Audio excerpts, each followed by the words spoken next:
Hey everybody, I am redoing my opening for my film today for my vlog.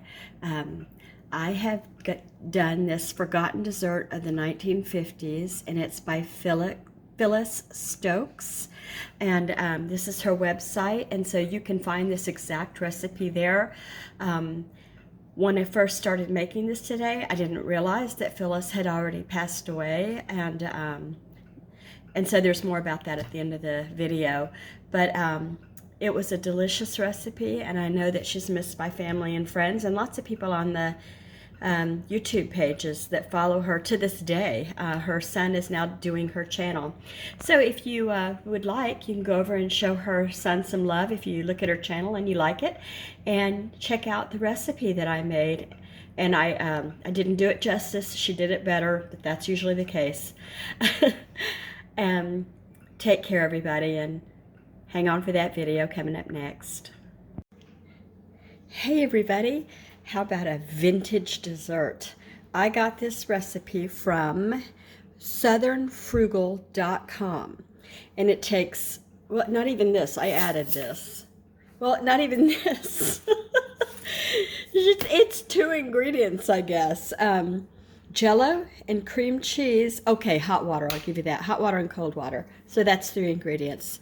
I don't see where she called it anything, so I'm going to call it just, other than a vintage dessert, I'm going to call it a pre-St. Patrick's Day dessert. Now, she put her ingredients into like the kind of a pan that you'd make a meatloaf, a loaf pan, like a loaf pan, you know. But I'm going to use a chocolate Oreo crust here because I think that'll make it more of a St. Patrick's Day kind of thing. So I'm going to fix the Jello, 3/4 of a cup of boiling water, and pour the Jello powder in. Mix it until it's nice and dissolved totally, and then put in 3/4 of a cup of ice cold water and mix it together. And I'm going to dump the whole thing in here with a whole block of softened cream cheese. This says 2-pack, but it's just the one. And I'll show you when I get to these parts. Okay, so I've got the 3/4 of a cup of boiling water here. I just boiled it in my microwave. And then I've got 1 3-ounce package of lime Jello. Put it right in there. And if I can find there it is, my wooden spoon. Now I'm gonna just give it a stir. Stir, stir. I hear a fan, but I don't know where it's coming from. Might be the laundry room fan. Anyway, you want to get this nice and good and stirred. Did I just put my, no I didn't, thank goodness. Okay. Thought I put my elbow in that. All right, stir and stir.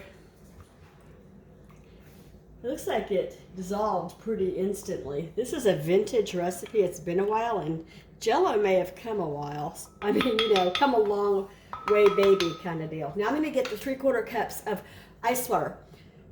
First I'm going to pour it. I don't know if you can see. I might have to move the blender up, but here's 3/4 of a cup of Jello and boiling water. I'm going to turn you off and see if I can get you so you can see better. Okay. Now, I've got the hot boiling water and the Jello in here. Now, she said to put 3/4 of a cup of ice cold water, and she even put ice in her. Kendra, I'm so sorry. I'm not drinking. All right, in goes the ice water. She said put ice in it. It'll work better. She says after you do that, go right on ahead and mix it. Don't put that cream cheese in yet. I watched it quick this morning, guys. All right, put your fingers in yours for just a sec. Turn it on, Kendra.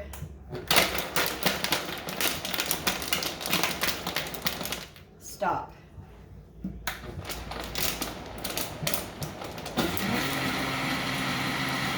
Oh yeah, it's already looking kind of cool. Now, she says she likes the bubbles in this. She says it looks pretty when it... Turn it off. It was going on low. I don't want it to go on low. Now we put the whole Now I'm tickled that I'm not going to be able to pull this off without being goofy. That's all. It seems odd, but that's how she did it. It looked great. I'm going to get all the cream cheese off of me that I can. And we just go until this is actually mixed.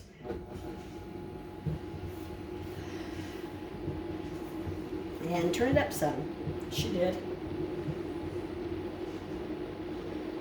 You know, I think there's something wrong with my mixer. It doesn't speed up. I get 1 speed now. That's crazy sauce. You know that time I stuck the thing down? That thing without the lid, I stuck it and I hit the blades. I may have broken this. It's on. So, and I don't know what else to do. There we go.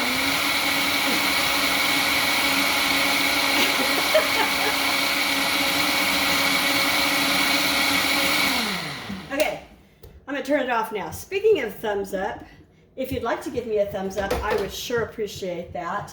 It lets the powers that be over at YouTube know that somebody's watching my videos. Maybe I had too much sugar today. Here's the last part. I can't imagine how this works, but it did for her. There we go. And she mentioned the bubbles. She said the bubbles are the best part. Now, I'm going to put this with the lid, put the lid that it came with back on it, in the refrigerator for like 4 hours, maybe less. She said she put hers in the freezer and it's ready in an hour. She didn't have time to mess with it, and she knows what she's doing, but I don't think I even have the freezer room. I know I don't. So I'm going to put it in, and as soon as it's nice and solid, I'm going to dress it. I'm going to dress it with a little bit of whipped cream, a little bit of green sprinkles on the whipped cream, and maybe a twisted lime slice or something, just to make it pretty. Because what time is it now? 3 o'clock. So I'll be back here at 5. Thanks for watching. Thanks for liking. Subscribe too if you would. I'd love to meet you. And, you know, tell me about yourself. Well, it's done, everybody. I think it turned out beautiful. I haven't tasted it yet. I used an Oreo cookie crust, like I said, and I used Phyllis's recipe for the inside. That's just cool because I couldn't find my whipped cream in a can. I don't know what I did with it. And there's just a lime for pretty on there. So I'm going to taste this.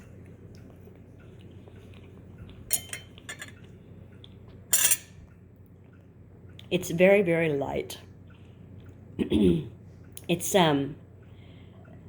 like a cloud. The heaviest part of this is the chocolate of the crust. It's really good, and this is it. This is her vintage lime pie, and I thought it was a pretty thing to make for spring. I also wanted to add that today was the first day I noticed her sweet website, I'm so sorry, her Facebook page. Nope, try again. Her YouTube page. We're going to hang on and go with this. Her YouTube page. So in the space of finding it this morning and making this pie, I fell down a rabbit hole of she's no longer living. Her husband passed away of heart problems. And very, very soon after, she passed away. And her page is now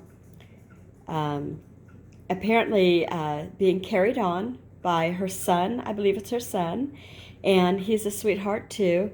And I know so many people miss her. She had a really, really good thing going with teaching, as she said, teaching the young people how to cook in the old ways. And I was blessed to be able to see that today and make one of her pies. Okay, so I'm done here, and if you like what you see, I hope you consider subscribing. You'll hit the bell icon, and you'll see more of this kind of thing. Take care. Bye-bye.